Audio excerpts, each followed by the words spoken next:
Racism is definitely out there, and racial divide.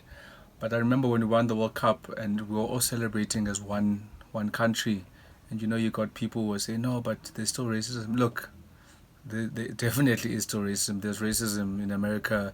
There's racism in almost every country that you go to, but also the positive side, the positive aspect of it also needs to, the narrative needs to be told.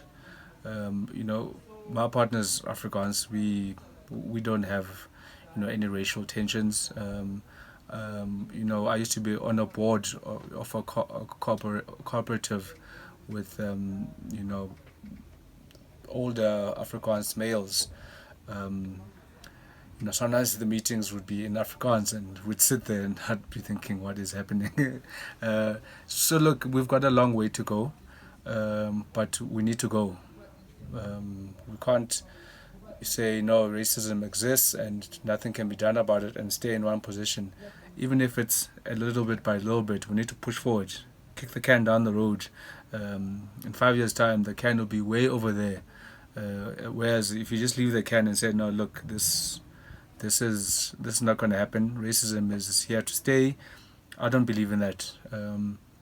I believe, my little brother, my little sister, they started school with white, friends. By the time in 20 years' time, by the time where we are now, or they run the country, I strongly believe that racism will not be as strong as it was 20 years back, 30 years back. So it's the youth of today are very liberal.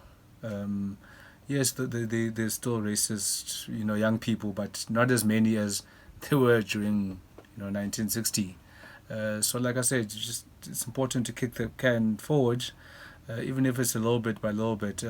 Like I said, in 20 years' time, it will be way further than it is now. So yes, it's important to raise the fact that South Africa is still a racially divided country, but it's also important to do everything in our power to make sure that that narrative changes.